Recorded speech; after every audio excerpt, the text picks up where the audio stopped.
ሰላም ዩናይትዳውያን እንዴት ናችሁ? እነሆ ተገኘን አድማጮች። ትላንት መረጃውን አጠናቀን ወደ እናንተ ዜናውን ካደረስን በኋላ ኩኒሃ ወደ ማንቸስተር ዩናይትድ ለመዛወሩ መቃረብ ሪፖርት ወጣ። ዝርዝሩን አላደረስናችሁም ነበር። ዛሬ ስለ ኩኒሃ የዩናይትድ ዝውውር መስማት ያሉባቸውን ነገሮች በሙሉ እናደርሳቸዋለን። ምንም የሚቀረን ነገር የለም። ከዛ ውጭ አድማጮች ፋብሪሶ ሮማኖ ሌላ 10 ቁጥር ቦታ ላይ ተጫዋች ይጨምራሉ ዩናይትዶች ሲል ነግሮናል። እውነትነት ያለው የተረጋገጠ መረጃ ሆኗል። ሌላም 10 ቁጥር ቦታ ላይ ተጫዋች ያስፈርማሉ። ማንን ሊያመጡ ነው? በምን አይነት ቅድመ ሁኔታ ነው የሚያስፈርሙት? እነግራችኋለን። የ9 ቁጥር ቦታም ሌላው በስፋት በጋዜጦች የተወራበት ነገር ነው። የዩናይትድ ቀጣይ ፈራሚ የሚሆነው የአጥቂ መስመር ላይ የሚጫወት ተጫዋች ነው ተብሏል። የዝውውር መስኮቱ በተከፈተ በመጀመሪያዎቹ ቀናት ዩናይትድ 2 ዝውውሮችን ይፋ ሊያደርግ ነው እየሰራ የሚገኘው ተብሏል። ኩኒሃ መቼ ወደ ማንቸስተር ዩናይትድ ዝውውሩን እንደሚያጠናቅቅም ቀኑ ተነግሯል። በስካይ ስፖርት የተባለውን አደርሳቸዋለሁ ክቡራን አድማጮች። እንዲሁም ስለ ማስታንቲኖስ ስለተባለው አንድ ተጫዋች ፍራንኮ ማስታንቲኖስ የተባለው ልጅ አንድ አድማጭ የጠየቀኝ ጥያቄ አለ። ስለዚህ ተጫዋች ዝውውር ሁኔታ ነግራቸዋለሁ ክቡራን አድማጮች። ከዛ ውጪ በርከት ያሉ መረጃዎች አሉኝ። ስለ ዩሮፓ ሊጉ የነገው ፍጻሜ ጨዋታ ያልሰማችኋቸው መረጃዎች ነግራችኋለሁ። በቶተንሃም በኩል ማወቅ ያሉባችሁ መረጃዎች ምንድናቸው? ተሰሙታላችሁ። ከዛ ውጪ ወዳጃችን የሆኑት ጆዜ ሞሪኖ ወዳጅ ናቸው ከዚህ በኋላ የኛ። በፊትም በእርግጥ ለዩናይትድ ጥሩ ልብ እንዳላቸው ሞሪኖ እናውቃለን።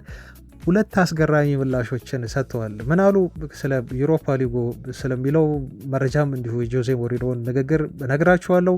አስገራሚ የታሪክ ግጥምጥሞሽም አለ በነገራችሁ ላይ በጆዜ ሞሪኖ እና በሩበን አሞሪም መካከል። ይሄ ያለው የታሪክ ግጥምጥሞሽ ምንድን ነው የሚለውንም ወደኋላ መለስ እያለን ታሪክን እያጣቀስን እናወራለን። ብቻ አብራችሁኝ ስትቆዩ በርከት ያሉ መረጃዎችን ሁሌም እንደምለው ከውስጥ ታገኛላችሁ። ክቡራን አድማጮቼ በትላንት ቪዲዮ ላይ 1000 ላይክ ሰጥታችሁኛል። እጅግ ፍቅር የሆናችሁ የቻናሌ ቤተሰቦች ከልብ ነው የማመሰግናችሁ። እስከ ፕሮግራሙ ፍጻሜ እንድታደምጡኝ ነው መጋብዛችሁ። መልካም ቆይታ። እጅግ በጉጉት የምንጠብቀው የዩሮፓ ሊግ የፍጻሜ ጨዋታ ሊደረግ እነሆ አንድ ቀን ብቻ ቀሩ አድማጮች። ከዛ ጨዋታ በፊት ግን ማወቅ ስላለባችሁ ነገሮች መረጃዎችን ሰሞኑን እያደረስናችሁ ነው። ዛሬ መረጃ ማድረሳችንን እንቀጥላለን። ክቡራን አድማጮች ትላንት 4 የማንቸስተር ዩናይትድ ቤስ ተጫዋቾች በፋይናሉ ላይ የዩናይትድ ውጤት ሊቀይሩ ይችላሉ ብለን የምናስባቸውን የዴን ግብቶች አስቀምጬላችሁ እናንተም የራሳችሁን አስተያየቶች ሰጥታችሁኛል። አድማጮች በከነኛ አስተያየቶች መካከል ምርጫዬ ነው ያላችሁት የጨዋታውን ውጤት ይቀይራል ብላችሁ ከገለጻችኋቸው እንደነ ሃሪ ማጉዌር እጅግ ቁልፍና ወሳኝ ሚና ይኖራችኋል በነገው የፍጻሜ ጨዋታ ብላችሁ ተናግራችኋል። ክቡራን አድማጮች እንዲሁ ዋጋ እንዳያስከፍሉን ብላችሁ በስጋት ኦናናን ገልጻችኋል። እሱን በኋላ አንድ መረጃ ያደርሳችኋለሁ፣ እንመለከተዋለን። አድማጮች ግን እስካሁን የቶተንሃምን ቡድን በአጠቃላይ መረጃ ልስጣችሁ። ጨዋታውን ከማድረጋችን በፊት እነኚህን ነገሮች ከቶተንሃም በኩል እንድትመለከቱ የቡድን ዜናዎችን መጀመሪያ ልንገራችሁ። ከጉዳት ጋር በተያያዘ ከዩናይትድ ስኮትላንድ ፎቶ በወጣው መሰረት ዛሬ ጉዞ እንደሚያደርጉ ነው እንግዲህ የሚጠበቀው። ሱፍ ለብሰው የሚያሳዩ ምስሎች እንዲወጥተዋል። ያው ፋይናል በመሆኑ ለየት ባለ ያለባበስ ስርዓት ነው ወደ ስፍራው የሚያመሩት። ግን ቶተንሃሞች ትላንት ቀደም ብለው ነው የገቡት። ይሄ ያልተለመደ ነው። አንድ የፋይናል ጨዋታ ከመደረጉ በፊት ከአንድ ቀን በፊት ነው እንግዲህ ቲሞች ብዙ ጊዜ የሚገቡት። ነገ ጨዋታው ከሆነ እንደ ዛሬ ሊገቡ ይችላሉ። ብዛት እንደዛ ያደርጋሉ። ቶተንሃሞች ግን ቀደም ብለው ገብተው ከዩናይትድ አንድ ቀን ቀድመው ከክላይሜቱ ጋር እንዲሁ ለመላመድ ያደረጉት ጥረትም አለ። እንደዚህ አይነት እርምጃ ወስደዋል። በተጫዋቾች ጉዳት ጋር በተያያዘ አድማጮች ዮሮና ዲያጎ ዳሎ ከዩናይትድ ስኳድ ጋር ተይዘው ሄደዋል። በእርግጥ ይሄ ፋይናል ስለሆነ የትኛውም በዩናይትድ ተጫዋች ይሄዳል። ማርቲኔዝም ሳይቀር ያው ጨዋታውን መመልከት ስለሚኖርበት የሚቀር የዩናይትድ ስኳድ አባል ተጫዋች አይኖርም። ግን ዮሮና ዳሎ በፍጻሜው ጨዋታ ላይ የመሰለፍ እድል አላቸው ተብሎ ተነግሯል። ግን የተረጋገጠ አይደለም። አድማጮች ቤንች ላይ ሊኖሩ እንደሚችሉ ግን በእርግጠኝነት መናገር ትችላላችሁ። እነሱ ብቻ አይደሉም። እንደውም ዘርኪዚም ጥሩ የሆነ ፖዚሽን ላይ ነው የሚገኘው ፊዚካሊ ተጫዋቹ ተብሏል እና ጨዋታ ለማድረግ ይህ ተጫዋች አሁን ሙሉ ፊትነሱን አግኝቷል።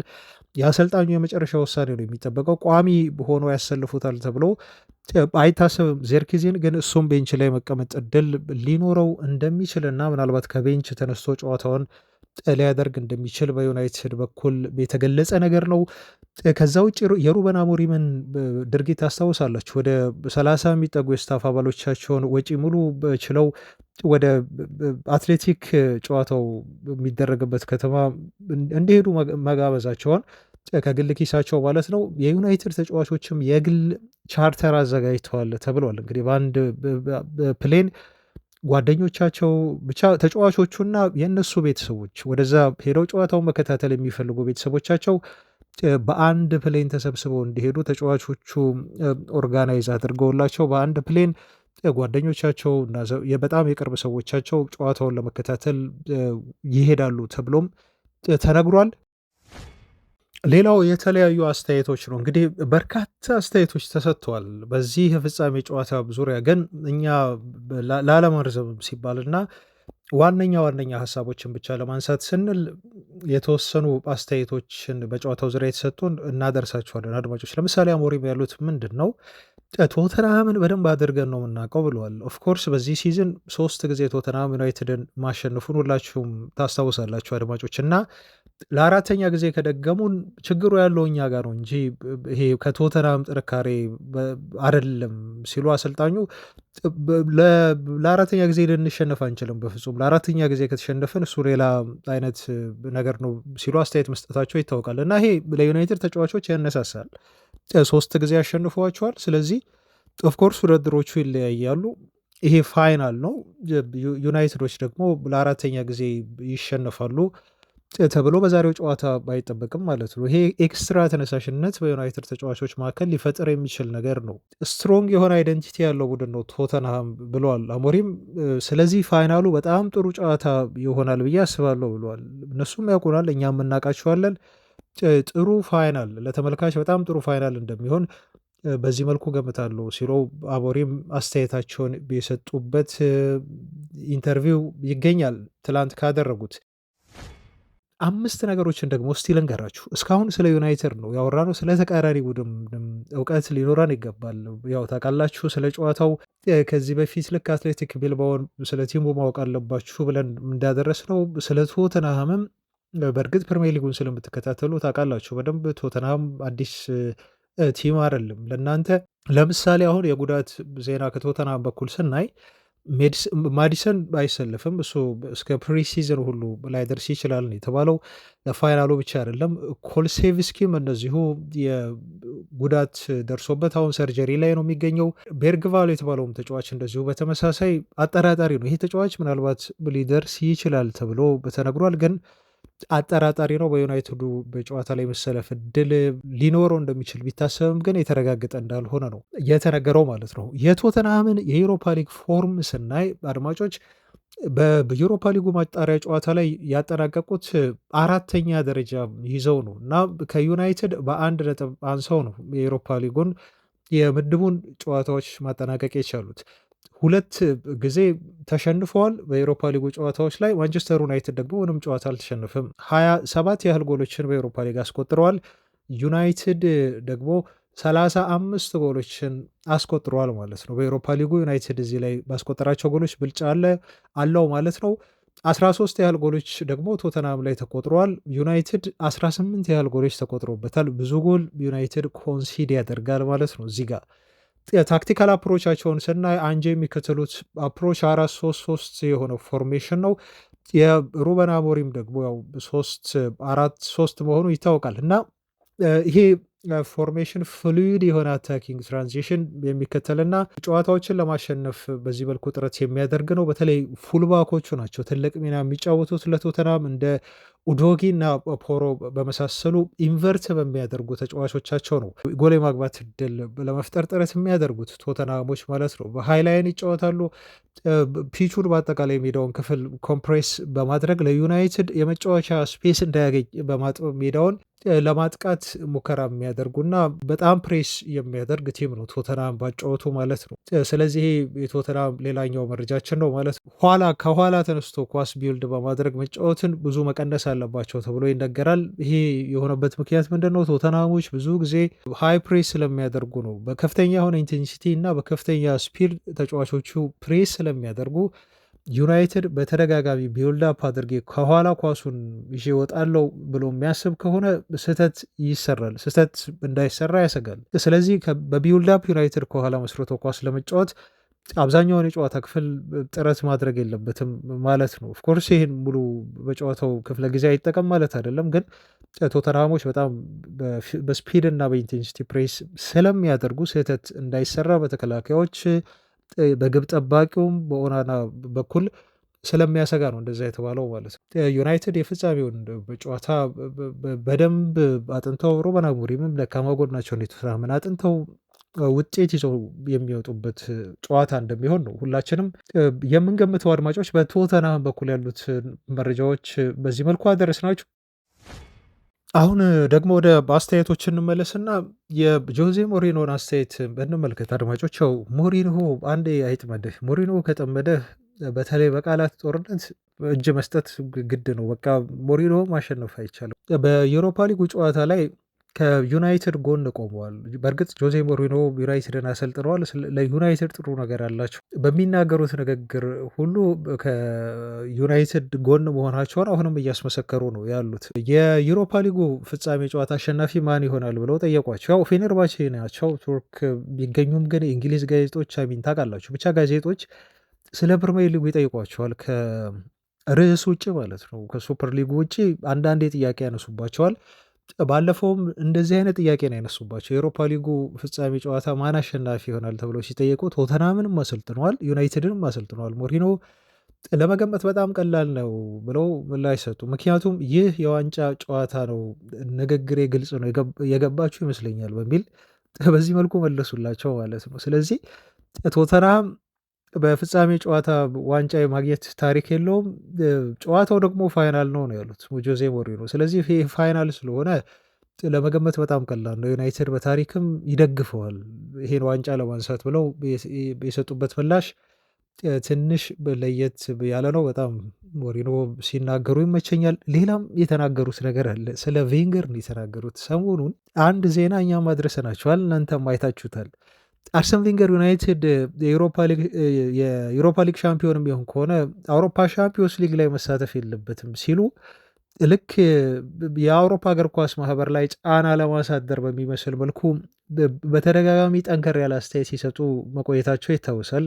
እናንተም ብዙ ብላችሁበታል። ጆዜ ሞሪኖም በተመሳሳይ ይሄ ጥያቄ ቀርቦላቸው እንደዚህ ሲሉ ተናገሩ። ይህ ሰውዬ የዩሮፓ ሊግን አሸንፏለሁ ሲሉ መልሰው ጋዜጠኞችን ጠይቁ። የሻምፒዮንስ ሊግ ዋንጫንስ አሸንፈዋለሁ ሲሉ ጠየቁና በፍጹም አላገኝም ሲሉ ምላሻቸውን ሰጡ ራሳቸው። ታዲያ ለምን ስለማያውቀው ነገር እንደዚህ ያወራል?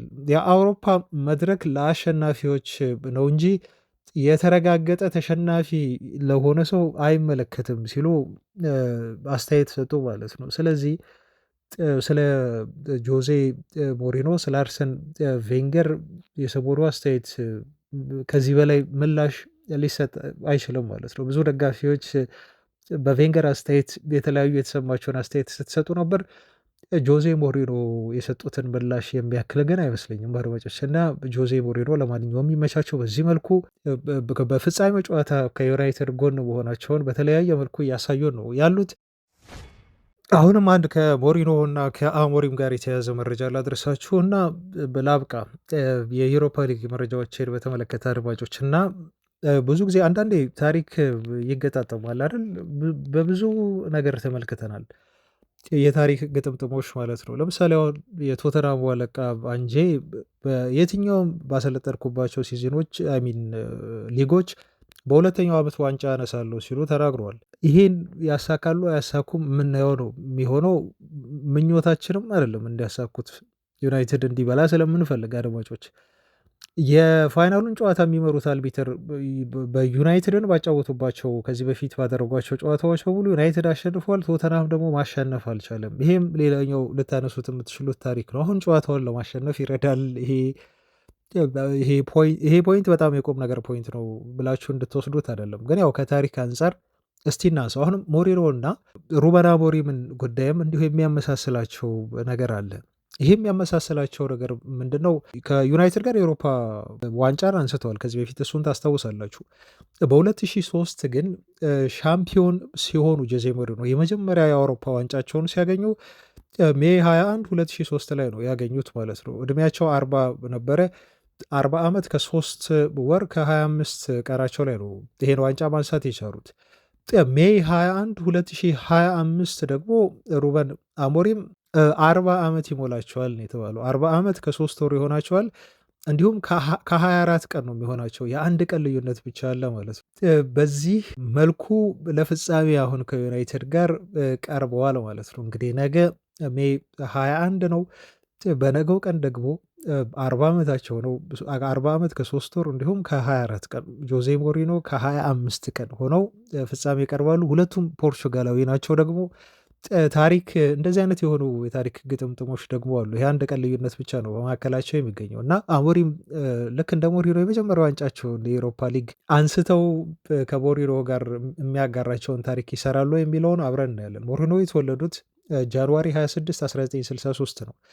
አሞሪም ደግሞ ጃንዋሪ 27 ነው የተወለዱት። ይህ ሳይገርም አድማጮች የተወለዱበት ቀን ሞሪኖ አንድ ቀን ቀደም ብሎ ነው የተወለዱት ጃንዋሪ 26፣ አሞሪም ደግሞ ጃንዋሪ 27 ነው። ጃንዋሪ 27 1985 አሞሪም ተወለዱ። የ22 ዓመት ልዩነት በመካከላቸው ይገኛል ማለት ነው። ሌላ አንድ የታሪክ ግጥምጥሞሽም እንደዚሁ ላካፍላችሁ። በ2017 16 17 ሲዝን ላይ ማንቸስተር ሲቲ ምንም አይነት ዋንጫ ሳያገኝ ሲዝኑን ያጠናቀቀበት የውድድር ዓመት ነበር። እዚህ ሲዝን ላይ ግን የጆዜ ሞሪኖ ማንቸስተር ዩናይትድ የዩሮፓ ሊግ በሻምፒዮን መሆን ቻለ በፖርቹጋላዊ አለቃ ጆዜ ሞሪኖ አማካይነት። ያኔ የነ ዝላታን ኢብራሂሞቪች እና ፖል ፖግባ የነበሩበት የዩናይትድ ስኳድ ነው አድማጮች ካስታወሳችሁ። እና ሲቲ ምንም አይነት ዋንጫ ሳያገኝ ሲዝኑን አጠናቀቀ። ዩናይትዶች ደግሞ የዩሮፓ ሊጉ በሻምፒዮን መሆን ቻሉ ማለት ነው። አሁንም በ2025 ላይ እንገኛለን አድማጮች። ማንቸስተር ሲቲዎች ሲዝኑን ያለምንም ዋንጫ እንደሚያጠናቀቁት ተረጋግጧል ማለት ነው። ስለዚህ በዚህ ፋይናል ላይ ልክ እንደ 16-17 ሲዝን ሁሉ ዩናይትዶች የአውሮፓ ሊጉን ዋንጫ በሌላኛው ፖርቹጋላዊ አሰልጣኝ አማካይነት አንስተው ይህንን ታሪክ ይደግሙት ይሆኖ የሚለው ሌላው የሚነሳ ታሪክ ነው ማለት ነው። በጣም ያስገረመኝ ነገር ምን እንደሆነ ታውቃላችሁ? አሁን አሞሪም ይህንን ጨዋታ ነገር የሚያደርጉት ሌላኛው ሆላንዳዊ አሰልጣኝ ዩናይትድን ኤፍኤ ካፕ ሻምፒዮን ካስደረጉት በኋላ ነው። ኤሪክ ቴናግ ጆዜ ሞሪኖ ያኔ ዋንጫ ሲያነሱ በ2016-17 ሲዝን የዩሮፓ ሊግ ሻምፒዮን ሲሆኑ ቡድኑን የተረከቡት ከዛ ዓመት በፊት በኤፍኤ ካፕ ዩናይትድ ሻምፒዮን ሆኖ ነው፣ በሉዊስ ቫንሃል አማካይነት ማለት ነው። በሉዊስ ቫንሃል የክለቡ አሰልጣኝነት አማካይነት። ስለዚህ ይህን የታሪክ ግጥምጥሞሽ አያችሁ። እነኛ አሰልጣኞች ዩናይትድን ከመረከባቸው በፊት የለቀቁ አሰልጣኞች ሁለቱም ሆላንዳዊ ናቸው። ሁለቱም የኤፍኤ ካፕ ሻምፒዮን ሆነዋል።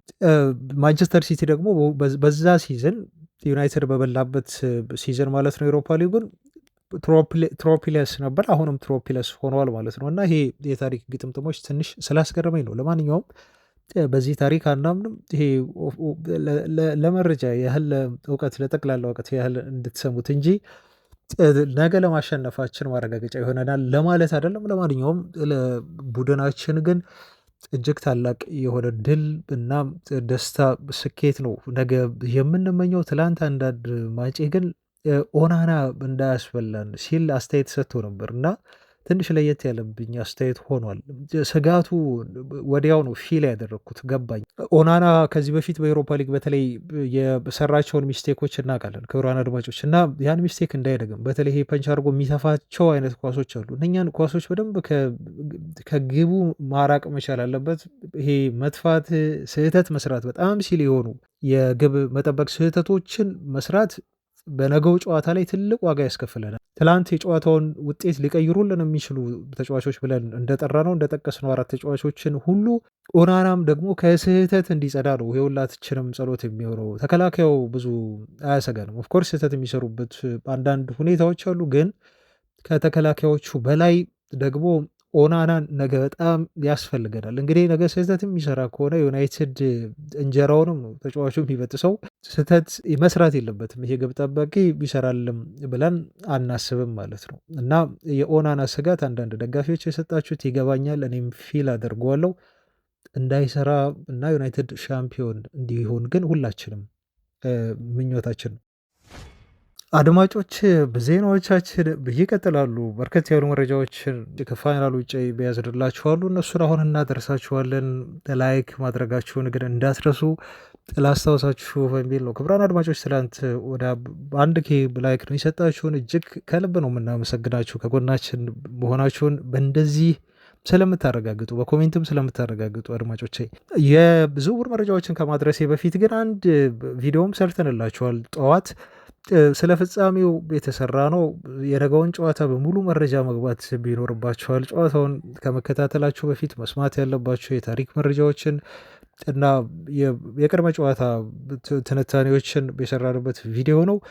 ስለዚህ ቪዲዮ ተከታተሉት። ወደኋላ መለስ በሉና ቻናላችን ላይ አለላችሁ፣ ስክሪኑ ላይ ተምብኔሉን ያስቀምጠንላችኋል። ከዛ ውጪ ኢንድ ስክሪን ላይ ያስቀምጥላችኋለሁ ሊንኩን። ይህን ዜና እንደጨረሳችሁ ቪዲዮን እንድትከታተሉት እንዲሁ በአክብሮት ብጋብዛለሁ። ወደ ዝውውር መረጃዎቻችን ብንለፍና ትላንት ያው በስፋት የተወራው መረጃ ነው የማቴዎስ ኩኛ ዝውውር። ስለዚህ ተጫዋች ዛሬ መስማት ያሉባቸውና ከፋብሪሲዮ ሮማኖ መረጃ በኋላ የተወሩ ብዙ ነገሮች አሉ። እነሱን አደርሳችኋለሁ። ምንድነው የተባለው? እኛ ዜናውን ሰርተን ባጠናቀቅንበት ወቅት ነበር የትላንቱን ዜና የወጣው። ስለዚህ አልደረሰልንም ነበረ። ፋብሪሲዮ ሮማኖ መረጃውን ካወጣ በኋላ ግን ብዙ ሌሎች ሚዲያዎች በተለይ እንግሊዞቹ ተከትለው የራሳቸውን ተጨማሪ መረጃም ይዘው ወጡ፣ እነ ስካይ ስፖርትን ጨምሮ ማለት ነው። ምንድነው ፋብሪሲዮ አስቀድሞ ያለው? ዩናይትዶች ማቴዎስ ኩኛን ለማስፈረም እጅግ በጣም ተቃርበዋል ሲል ነው እሱ የተናገረው። ብራዚላዊ የዩናይትድን ፕሮጀክት እንደተቀበለ በግል ያሉትን ጥቅማጥቅሞች በሙሉ ተጫዋቹ እንዳጠናቀቀ ከገለጸ በኋላ ፋይናል ዲቴይል ግን ሶርት መደረግ ይኖርበታል ብሎናል። የዝውውሩ የመጨረሻ ጉዳዮች ሶርት መደረግ አለባቸው ማለት የኮንትራቱ በጣም ዲቴይል የሆኑ ብዙ ነገሮች አሉ። እነኛ ነገሮች መጠናቀቅ አለባቸው። ዩናይትድ ይከፍላል የውል ማፍረሻ ሂሳቡን። ይሄንን ደግሞ ዩናይትድ እና ወልቭስ አረጋግጠዋል፣ ተማምነዋል እንደሚከፍሉ ብሎ ነገረን። 62.5 ሚሊዮን ፓውንድ ነው ውል ማፍረሻው። ውሉ ከፈረሰ ወልቭሶች መክፈል መልቀቅም ይገደዳሉ ማለት ነው ልጁን እና ሊያቆዩት አይችሉም። ስለዚህ ምን አለ ፋብሪሲዮ ሄርዊጎ ቬሪሶን ብሎ ገልጾታል። እሱ ሄርዊጎ በጣም በቅርቡ እንለዋለን ሲል ነው የተናገረው። እንደውም ያው ዝውውሩ እንደሚሆኑ ብዙ ጊዜ ፋብሪሲዮ ሮማኖ እንደዚህ ከተናገረ ዝውውሩ የመሆን እድሉ 99.9% ነገር ነው እንግዲህ ከዚህ በፊት ባለን የፋብሪሲዮ ሮማኖ የዝውውር ዜናዎች ልምድ የምናውቀው ማለት ነው። ስለዚህ ተአምር እስካልተፈጠረ ድረስ በእርግጥ ዝውውሩ ኦልሞስት አልቋል፣ ደንዴል ነው፣ በቃ ሁሉም ነገር ተጠናቋል፣ ኮምፕሊት ነው ብለን የምንለው አይደለም። ግን ሄርዊጎ ለመባል በሱ አነጋገር በሱ ዘዬ እጅግ የተቃረበ ዝውውር ነው ያለን። ይህንን ፋብሪሲዮ አወጣ። ከዛ በኋላ ብዙ ጋዜጦች ብዙ የዝውውር ዜና ላይ የሚሰሩ ሰዎችም በርካታ መረጃዎችን አወጡ፣ ቀጣይ የዩናይትድ ኢላማዎች ሁሉ ሊሆኑ እንደሚችሉ። ግን ፋብሪሲዮ ሮማኖ እዚሁ ላይ ሌላ አንድ ነገር ደገመ። ምንድን ነው ያለው? ዩናይትዶች በኩኒያ ብቻ ያበቁም 10 ቁጥር ቦታ ላይ ነው አይደል ኩኒያ ሊጫወት የሚመጣው ዩናይትድ ቤት ውስጥ ቦታው 10 ቁጥር ነው። እሱ ስለ ኩኒያ ጫወት ስለ ቪዲዮዎቹ እንዴት አድርጎ እንቅስቃሴ እንደሚያደርግ እንዴት አድርጎ ጎል እንደሚያስቆጥር እሱን ቪዲዮን ይወት ታደርጋላችሁ ብዬም እጠብቃለሁ። አድማጮች ብዙ ዩናይትድ የሚፈልጋቸውን ተጫዋቾች ቪዲዮ እንድትከታተሉ ስለምጋብዝ ማለት ነው። በደንብ ካላያችሁት ግን ፋብሪሲዮ ሌላ 10 ቁጥር ተጫዋችም ዩናይትዶች ይጨምራሉ በኮኒያ ብቻ ያበቁም ብሎ ነው ሌላ መረጃ እዚህ ላይ የተናገረው። ግን ይሄ ዲፔንድ የሚያደርገው በሚወጡ የዩናይትድ ተጫዋቾች ምክንያት ነው፣ በእነሱ ላይ ይወሰናል ሲልም ደግሞ ተጨማሪ መረጃ አክሏል። ዝም ብለው ከኪስ አውጥተው በጅተው የሚገዙት ነገር አይደለም። ስለዚህ ከዩናይትድ የሚለቁ ተጫዋቾች ይኖራሉ ብሏል። እሱ እንዳለው ከሆነ ብዙ ያው ሊለቁ የሚችሉ ተጫዋቾች እንዳሉን እናውቃለን፣ በውሰት የሰጠናቸው ማለት ነው። አድማጮች ይህንን የሚያደርጉ ከሆነ ዩናይትዶች ሌላ 10 ቁጥር ቦታ ላይ ተጫዋች ይደግማሉ ሲል አረጋግጦልናል። እንግዲህ ፋብሪሲዮ የተናገረው ነገር እውነተኛ ነው። ስለዚህ ሌላ 10 ቁጥር ተጫዋች ሁሉ ዩናይትድ ቤት ውስጥ ይጠበቃል ማለት ነው። ማን ይመጣል ለሚለው እስቲ በኋላ ምላሽ እሰጣችኋለሁ። ቅድም እንዳልኳችሁ ከፋብሪሶ ሮማኖ ተቀብለው ብዙ የዜና ምንጮች በኋላ ላይ ዘገቡት በስፋት ማለት ነው፣ አዳዲስ ነገሮችን ጨምረው። ለምሳሌ አሁን ስካይ ስፖርት ምን አለ? የኩኒያ ዝውውር በዩናይትድ ሁሉም ነገር ተስማምቶ አልቋል። ተጫዋቹ የሚጠብቀው የሲዝኑ የመጨረሻ የወልቭስን ጨዋታ ነው ብሏል። ስለዚህ እንደ ስካይ ስፖርት ዘገባ ከሆነ ደግሞ በዚህ የመጨረሻ የፕሪሚየር ሊግ የሳምንቱ መዝጊያ ጨዋታ እንደተጠናቀቀ የኩኒያ የዩናይትድ ዝውውር ይፋ ይሆናል ማለት ነው። ስካይ ስፖርት ይህንን ከፋብሪሶ ሮማኖ ለየት ባለ መልኩ በአዲስ መረጃ በዚህ መልኩ ይዘው መጥተዋል ማለት ነው። ሌላም ደግሞ እንደ ቶክ ስፖርት አሉ። ለምሳሌ ቶክ ስፖርት ምን አለ? ዩናይትዶች 2 ዝውውሮችን ነው በፍጥነት ማጠናቀቅ የሚፈልጉት። የዝውውር መስኮቱ ሊዘጋ አሁን በጣት የሚቆጠሩ ቀናት ነው አይደል? አሚን ሊከፈት በጣት የሚቆጠሩ ቀናት ነው አይደል የቀሩት። በእነኚህ በመጀመሪያዎቹ የዝውውር መስኮቶች ክፍት በሚሆኑበት ቀን ዩናይትድ 2 ዝውውሮችን ቢያንስ ይፋ ለማድረግ አቅደዋል፣ ለማፍጠር በተለይ ፊት መስመር ላይ ማለት ነው። አንዱ ኩኒያ ነው፣ ኦልሞስት ከወዲሁ አረጋግጠናል። ሁለተኛው ነው ያልታወቀው። አሁን ሁለተኛው ይመስለኛል ሰርተውበት ሁሉን ነገር አጠናቀው ዩናይትዶች ኢላማቸው ማን እንደሆነ አውቀው ጨርሰዋል። የሚጠብቁት አይ ቲንክ ምናልባት የዩሮፓ ሊግ የፋይናሉን ጨዋታ ሊሆን ይችላል። ምክንያቱም ብዙ ኮንፊደንስ ስለሚሰጣቸው ማንን ቤት ቦታ ላይ በስንት ገንዘብ ማስፈረም እንዳለባቸው ስለሚያውቁ ማለት ነው። ስለዚህ ዩናይትዶች የዝውውር መስኮቱ ልክ እንደተከፈተው 2 ዝውውሮችን ለማጠናቀቅ ነው እየሰሩ የሚገኙት ማለት ነው። አሁን በ10 ቁጥር ቦታ ኩኒያ መምጣቱ ኦልሞስት ተረጋግጧል። 9 ቁጥር ቦታ ደግሞ ሌላው በቅርቡ ዩናይትድ ይህን ተጫዋች አስፈረመ ተብሎ ዜና ሲሰራ የምንሰማበት ቦታ የመሆን እድሉ ሰፊ ነው ማለት ነው። አሁን ወደ ኩኒያ መረጃ እንለፍ አድማጮች። ያው የኩኒያ ዝውውር በጣም ደስ ያሰኘኝ እኔ ለምን እንደሆነ ታውቃላችሁ? የተጫዋቹ ፍላጎት ነው አድማጮች። ብዙ ጋዜጦች ትላንት መረጃ ወጡ ብያቻለው። እንደ ዴይሊ ሜል ጋዜጣን ጨምሮ በርካታ የእንግሊዝ ይሄ ትላልቆቹ ጋዜጦች እነ ዘሰን ነው ከዜናው ይፋ መሆን በኋላ ተጨማሪ መረጃ ብለው ያወጡት እና ስካይ ስፖርት ምንድን ነው ያለው? ኩኒያ ብዙ አማራጮች ነበሩት። እንግሊዝ ፕሪሚየር ሊግ እሱን ለማስፈረም ፍላጎት አሳይተው የነበሩ ክለቦች በርካታ ናቸው። ብዙ ስዊተሮች ነበሩት። ቼልሲ፣ ማንቸስተር ሲቲ፣ አርሰናል ሁሉ ሳይቀር ሲፈልጉት ነበር። ልጁ ግን ቀዳሚ ምርጫውና ፍላጎቱ ማንቸስተር ዩናይትድ ብቻ ስለሆነ ሊያዳምጣቸው ሁሉ ፈቃደኛ አይደለም። ለሌሎች ክለቦች እድል አልሰጣቸውም። ዩናይትድ ሻምፒዮንስ ሊግ አይሳተፍም። ተጫዋቹ ይህን እንኳን መሳተፍ አለመሳተፉን ቲሙ ሳያረጋግጥ የኤሮፓ ሊግ ፋይናል ሳይጫወት ነው ምርጫው አድርጎ የመጣው ማለት ነው። ስለዚህ የኩኒያ ቅድመ ሁኔታ ማንቸስተር ዩናይትድ ልብ ውስጥ መኖሩ ብቻ ነው ለእሱ አስፈላጊ የሆነው ማለት ነው እና ዩናይትድን በጣም ይወዳል ነው ያሉት ስካይ ስፖርቶች።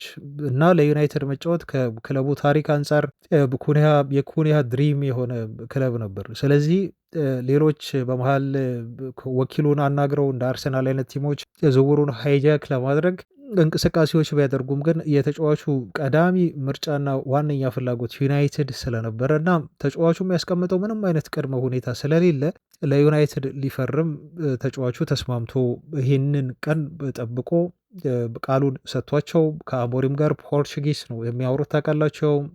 ሁለቱ ሰዎች በደንብ አድርገው ተግባብተው ወደ ዩናይትድ ሊመጣ ችሏል ማለት ነው እና ፈቅዶ የዩናይትድን ፕሮጀክት አምኖበት ለዩናይትድ ለመጫወት ጉጉት ኖሮት የመጣ ተጫዋች ስለሆነ በጣም ደስ ይላል። ዝውውሮችን ማድረግ ያለብን በዚህ መልኩ ነው ብዬ ነው በግሌ የምወስደው ማስበው አድማጮች። ምክንያቱም ፍላጎት ለዩናይትድ ይሄ ልጅ የመጫወቱ ፍላጎት ካለው ታለንቱ አለው በደንብ። ስለዚህ በደንብ በዩናይትድ ቤት ራሱን ማሳየት ይችላል ብዬ ተስፋ አደርጋለሁ። ብዙ የተቃራኒ ክለብ ደጋፊዎች አሁን ኮሜንት ሲሰጡ ትላንት አይታችሁ ከሆነ ኩኒያ በቃ ራሱን አጠፋ፣ የእግር ኳስ ሕይወቱን ገደለ አይነት ቫይቭ ነው አስተያየቶችን እየሰጡ ያሉት ማለት ነው እና ይሄ አንድ ኩኒያን በማጣታቸው ምክንያት ስለተቆጩ ነው። ሌሎች ክለቦች ይመኙታል ልጁ በወልቭስ ቤት ሲሰራ የነበረውን ነገር ስትመለከቱ አሁንም ምነግራችሁ እስታት አለኝ ከኩኒያ ጋር በተያዘ ልጁ ምን ያህል ደካማ በሆነው ወልቭስ ውስጥ ምርጥ እንቅስቃሴ ሲያደርግ ምርጥ ጎል ሲያስቆጥር እንደነበረ እና በጣም ጥሩ የሆነ እሳት እንደነበረው ተረዳላችሁ አድማጮች። እና የእነ አርሰናልን በሉት የሌሎች ክለቦችም ደጋፊዎች በሉት በኩኒያ ለእነሱ ስላልፈረመ ብቻ የእግር ኳስ ሕይወቱ አበቃለት ብለው አስተያየት ሲሰጡ አይቻለሁ። ግን ኩኒያ እኔ ይለያል። ኩኒያ ሆይለንድን አይደለም። ኩኒያ በጣም ጠንካራ የሆነ ሜንታሊቲ ያለው ተጫዋች ነው። ተጫዋቹ በፍጹም ተስፋ አይቆርጥም። ሜዳ ላይ አጫዋቱ በራሱ ያስታውቃል። ክህሎቱን ተዉት አድማጮች፣ ብራዚላዊ ነው። ብራዚላዊ ሆኖ በመፈጠሩ ብቻ የክህሎት ባለቤት ያደርገዋል። ልጁ ከእንደገና ደግሞ በጣም ኢፌክቲቭ ነው። ሃይላይቱን አይታችሁ ከሆነ በጣም የሚያስቆጥራቸው ጎሎች እጅግ የሚያስገርሙ ናቸው። ቴክኒኩ አለው፣ ጉልበቱ አለው፣ ፍጥነቱ አለው። የተሟላ ተጫዋች በዩናይትድ ቤት የመቶ የመጫወት ፍላጎቱ ደግሞ እጅግ ከፍተኛ ነው። የዩናይትድን ማሊያ ለብሶ መጫወት ለሱ ከፍተኛ ነው። ስለዚህ ተጫዋቹ በዩናይትድ ቤት እንዲሳካለት የሚያስችሉት ነገሮችን በሙሉ ይዟል። ሆይላንድ ከጣሊያን የመጣው ሊጉን መላመድ አለ፣ የቋንቋ ችግር አለ፣ የሜንታሊቲም ችግር አለ። አሁን በተለይ እየታየኝ ያለው በጣም ዊክ የሆነው ሜንታሊቲ ነው የሆይላንድ። እንደ ኩኒያን ግን ከሆይላንድ ጋር አታነጻጽሩትም በሜንታሊቲ ተፈትኖ ደግሞ ራሱን በፕሪሚየር ሊጉ ከትልልቅ ቲሞች ጋር ተጫውቶ ራሱን በደንብ አድርጎ አሳይቶናል። ኩኒያ እንዴ ዩናይትድ ቤት ውስጥ መጥቶ ተጫዋቹ እንዴት ነው ላይሳካለት የሚችለው? ቢያንስ ወልቭ ስፔስ ይሰጥ የነበረውን ሰርቪስ ልጁ ሱፐርስታር ይሆናል፣ ባለንዶር ዩናይትድ ቤት መጥቶ ያሸንፋል ባንልም በደንብ ጥሩ ግልጋሎት ከዩናይትድ እና ጥሩ የሆኑ ተጫዋቾች ዙሪያ ሲጫወት ሊሰጠን ይችላል ማለት ነው። እና በፍጹም በኩኒያ የዩናይትድ ፍሎፕ ሊሆን አይችልም። በደንብ ያብባል ኩኒያ በዩናይትድ ቤት ብዬ ነው እኔ በግሌ የምጠብቀው። ለዚህ ንግግር ማሳያ የሚሆን ስታት ደግሞ ልንገራቸው። በዚህ ሲዝን ብዙ ጎሎች ላይ ኢንቮልቭ በማድረግ ዳይሬክት የሆነ ኢንቮልቭመንት በማድረግ ማለት ነው አማድ፣ ሆይላንድ እና ዜርኪዚ ከፈጸሙት ኮምባይን የሶስቱ ኮምባይን አድርገን የማቲያስ ኩኛ ይበልጣል። ይቅርታ አድማጮች አንዳንዴ ስሙ አጠራሩ ነው እንግዲህ ማቴዎስ ይሉታል። ማቴዎስ ነው የሚባለው። ኦፍኮርስ ሲጠራ ሙሉ ስሙ ማቴዎስ ኩኛ ተብሎ ነው የሚጠራው።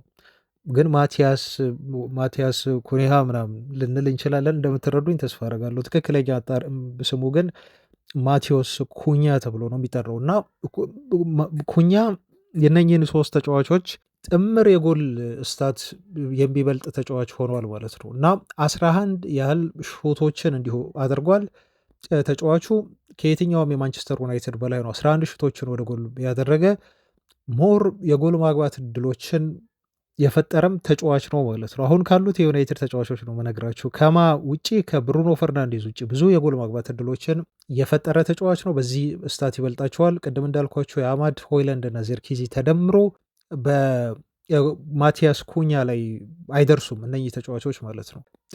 ተጫዋቹ ደግሞ 17 ድሪብል በማድረግ ከየትኛውም የዩናይትድ ተጫዋች በላይ ሰክሰስፉል የሆነ ድሪብል በማድረግ ማለት ነው ከብሩኖም በላይ ይቀመጣል ከፊት ማለት ነው። እና ይሄ ተጫዋች የ3-4-3 ኤክስፔሪንስ ያለው ነው። በዚህ ፎርሜሽን የመጫወት ምንም አይነት ችግር የለበትም። ተጫዋቹ 18 ያህል ጨዋታዎችን እንደዚሁ ማድረግ የቻለ በቂ የሆነ ልምድ ያለው ነው የአውሮፓ ሻምፒዮንስ ሊግ ላይ ማለት ነው። ይሄን ከአትሌቲኮ ማድሪድ ጋር ያደረገው ነው ያኔ ለአትሌቲኮ ማድሪድ በላሊጋው ሲጫወት ማለት ነው። ስለዚህ ይሄ የትልቅ ጨዋታ ቢግ ማች ተጫዋች ነው። ቅድም ከሜንታሊቲ ጋር ከሆይላንድ ጋር እያያስኩላችሁ በዛ ምክንያት ነው። ፍጹም ሁለቱን ተጫዋቾች አታነጻጽሯቸውም ማለት ነው። እና ይሄ ኩኒሃ ሌላ ሌቭል ላይ ያለ ነው ከሆይላንድ ጋር የሚነጻጸር በዩናይትድ ቤት ፍሎፕ ይሆናል ብላችሁ የምትሰጉበት የምትጠራጠሩበት አይነት ተጫዋች አይደለም። ፕሪሚየር ሊግ ፕሮቨን መሆኑንም እንደዚሁ ሳትዘነጉ ማለት ነው። እና ይሄ ልጅ ለዩናይትድ በጣም አስደናቂ የሆነ ፈራሚ ይሆናል። በዚህ ሲዘን ታውቃላችሁ አድማጮች በፕሪሚየር ሊጉ በተቆጠሩ ጎሎች አውትሳይድ ቦክስ በተቆጠሩ ጎሎች ከብሩኖ ፈርናንዴዝ እኩል ጎል ነው ያስቆጠረው። 6 ያህል ጎሎችን ከፔናልቲ ቦክስ ውጭ ያስቆጥረዋል። ብዙ ጊዜ ደግሞ ከፔናልቲ ቦክሷች ከአርኳ ውጭ የምትቆጠር ጎል በጣም ነው ውበት ያላት ታምራለች። ርቀት አለው። ርቀት ብቻ ሳይሆን ደግሞ ቴክኒክ ይጠይቃል እና ማቲያስ ኩኒሃ አውትሳይድ ቦክስ ጎል ብላችሁ ሰርች ብታደርጉ ያስቆጠራቸው 6ቱም ጎሎች እንዴት ውበት እንዳላቸው ልነግራቸው አልችሉም አድማጮች። በጣም ውብ የሆኑ ጎሎችን ያስቆጠረው ብሩኖ ፈርናንዴዝም እንደዛው። ስለዚህ ሁለቱም ተጫዋቾች 6 ጎል አውትሳይድ ቦክስ ማስቆጠር የቻሉበት ሁኔታ አለ ማለት ነው። ይሄ ስታት ሁለቱም ጋር በኩል ይሰራል። ስለዚህ ነው ማቲያስ ኩኒሃ ለዩናይትድ ትልቅ የሆነ ፈራሚ ነው እያለን የምንገኘው። የ5 ዓመት ኮንትራት ይፈርማል ተብሎ ነው የሚጠበቀው። ተጫዋቹ በሳምንት ቢያንስ ሳምንታዊ ደሞዙ ከ200,000 ፓውንድ አካባቢ ሊደርስ እንደሚችል ይነገራል። እንግዲህ ተጫዋቹ በዚህ ሳምንት መጨረሻ የፕሪሚየር ሊጉ ጨዋታዎች ሲጠናቀቁ የዩናይትድ ዝውውሩን ይፋ ይሆናል። ዩናይትዶች ይፋ ያደርጉታል ተብሎ ነው የሚጠበቀው።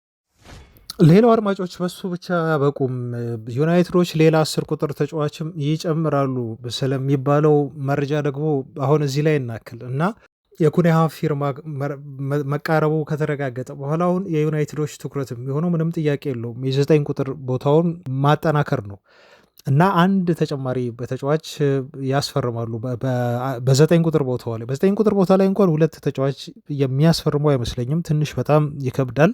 አንድ ተጫዋች ማምጣታቸው ግን የማይቀርና ይሄ ግድ የሆነ ነገር ነው ይመስለኛል። አይ ቲንክ የ10 ቁጥር ቦታ ሁለት ተጫዋቾችን አመጡ ማለት አድማጮች የጎል ማግባት ሚናውን ጫናውን በ9 ቁጥሩ ላይ ይቀንሱታል በደንብ አድርገው ማለት ነው። አሁን ዩናይትድ ሁለት አጥቂ ከሚያመጣ ይልቅ ሁለት የ10 ቁጥር ተጫዋች ቢያመጣና አንድ በ9 ቁጥር አጥቂ ተጫዋች ቢያመጣ ሶስቱ ተጫዋቾች የዩናይትድን የጎል ማግባት ኃላፊነት ሼር ያደርጉታል ማለት ነው እና ይሄ ይበልጥ አዋጭ ይመስለኛል። ምክንያቱም ሁለት አጥቂ መጣ ማለት አንዱ አጥቂ ሊቀመጥ አይችልም፣ ይከብዳል። ዩናይትድ ካሏቸው ኢላማዎች አንጻር ዴላፕ መጣ ዴላፕ ወደ ዩናይትድ የሚመጣ ከሆነ እየተባለ እንዳለው ቤንች ላይ ተቀምጦ የማነው የጊዮኬሬስ ሁለተኛ አጠባባቂ መሆንን አይፈልግም። ስለዚህ ዩናይትድ ውስጥ የሚመጣ አጥቂ ቤስት አጥቂ ሆኖ መሰለፍ የሚያስችለውን ብቃት ይዞ ነው የሚመጣው። ከክለቡም ጋር ሲነጋገር በዚህ መልኩ ተስማምቶ ነው የሚመጣው። ኢቭን ዴላፕ ቢመጣ እንኳን በዩናይትድ ቤት ቤንች መሆን አይፈልግም ነው የምላችሁ። ለምን እየተባለ ያለውም እንደዛ ነው። ምክንያቱም ብዙ የሚፈልጉት ክለቦች ያሉ አሁን እኮ የአጥቂ እጥረት አለ ማርኬቱ ላይ በጣም አድማጮች እና ብዙ ክለቦች ጋር ብትሄዱ አጥቂ ያለህ እያሉ አጥቂ እያሳደዱ ነው የሚገኙት። በጉዳት ምክንያት አጥቂዎቻቸውን ያጡ ክለቦች አሉ።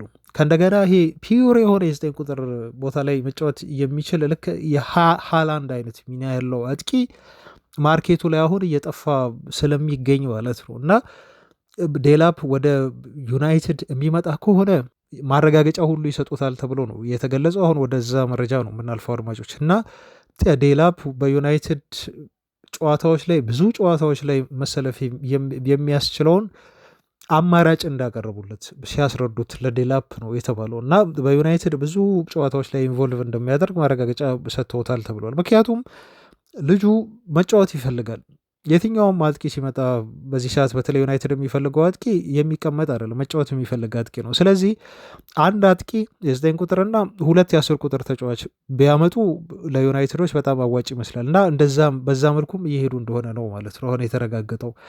ለዛ ነው አሁን ይሄን እንደ ሲሪየስና የሚሆን ነገር አድርጌ የማወራችሁ። ፋብሪሲዮ ሮማኖ ሌላ 10 ቁጥር ተጫዋች ይጨምራሉ ስላለ ነው። ምክንያቱም ጥር ላይ እኮ አተናል እና አንቶኒን አጠር እነ ማርከስ ራሽፎርድን አተናል። እስካሁን አለማስፈረማችን ራሱ እኮ የሚያስገርም ነው። ጥር ላይ ነበር መፈረም የነበረበት። ሁለቱን ተጫዋቾች ስናጣ ዩናይትድ ቢያንስ እንግዲህ የሁለቱን ተጫዋቾች ቦታ መተካት አይደለም አንድ እንኳን አላስፈረመም። ስለዚህ እነዚህ ተጫዋቾች ሼር ያደርጉልናል። ከኩኒያ ውጭ የሚመጣው አሁን ሌላ ማናውቀው አንድ የ10 ቁጥር ቦታ አሁን ይመጣል የሚል እምነት አለኝ እኔ በደንብ። ምክንያቱም አንቶኔ እያሳየ ያለውን ብቃት ታውቃላችሁ። ስፔን ውስጥ ፈላጊዎቹ በጣም ተበራክተዋል። አሁን ቪያሪያል ሁሉ ይፈልገዋል ተብሏል እና አንቶኒ በእርግጠኝነት ይሸጣል ክረምት ላይ 90% እኔ እንደምገምተው በጣም የመሸጥ እድሉ ሰፊ ነው። ዩናይትድ 40 ሚሊዮን ዩሮ ሊያገኝበት ይችላል ማለት ነው።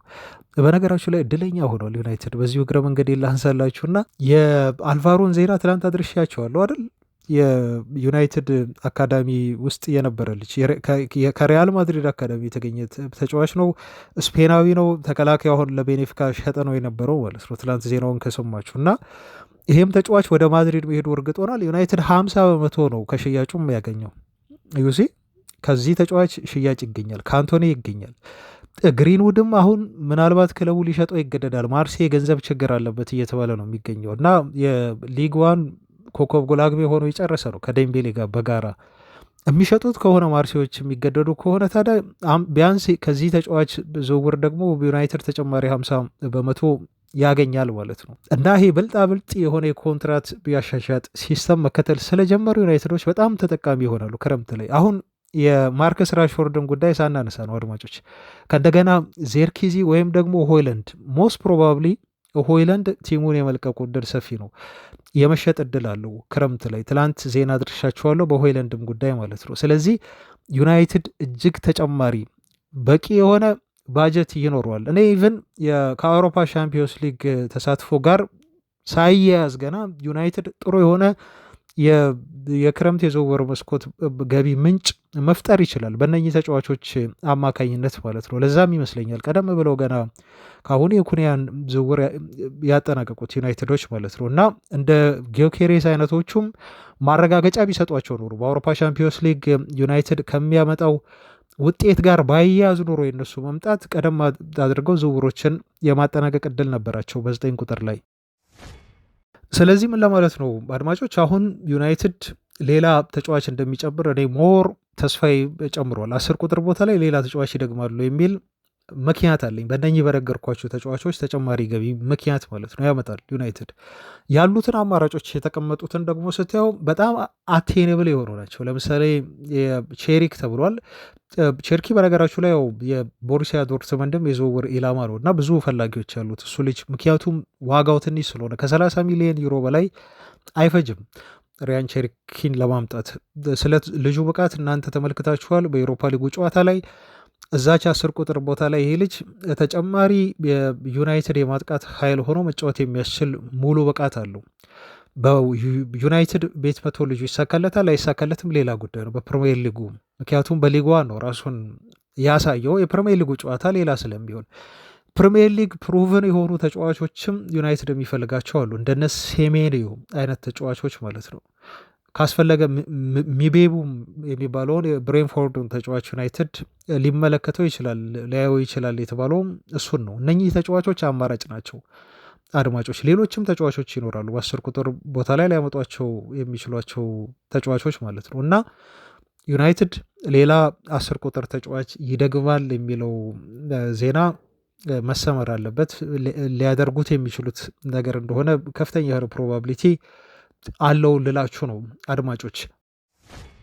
በመጨረሻም አድማጮች የማስታንቲኖን መረጃ ልንገራችሁ። ፍራንኮ ማስታንቲኖ ስለሚባለው የ17 ዓመቱ የሪቨር ፕሌት ተጫዋች፣ ይህም ተጫዋች 10 ቁጥር ቦታ ላይ ነው የሚጫወተው። የዩናይትድ ሌላኛው አማራጭ ነው በነገራቸው ላይ እዛ ቦታ ላይ እና ዩናይትዶች አጥብቀው እንደሚፈልጉት ተወርተዋል። ሰሞኑን ዜና ሰምታችኋል። ትላንት አንድ በቻናል ቤተሰብ ነው ኮሜንት አድርጎ ዜናውንም ይዤው ስለነበረ ምላሽ በዚሁ ልስጥበትና ዜናችንን እናብቃ በሚል ያነሳሁት አድማጮች እና የዚህ ተጫዋች ጉዳይ ላይ ማወቅ ያሉባቸው ነገሮች አሉ። አንደኛ ልጁ ታለንቱ በጣም ላቅ ያለ ነው። እሱን ቪዲዮን ተመልክታችኋል እርግጠኛ ነኝ። ተጫዋቹ ቦካ ጁኒየርስ ላይ ያስቆጠራት እጅግ የምታስገርም ይሄ በቃ ከመሀል ሜዳው ትንሽ ከፍ ብሎ ነው የሰጠውን ቅጣት ምት በሚያስገርም ቴክኒክ ነው ያስቆጠረው እና በቃ አዲስ ኮከብ ስለመሆኑ ያቺ ጎል ብቻ ታመላክታለች። የቅጣት ምትዋ ጎል ማለት ነው። ታለንቱ አለው።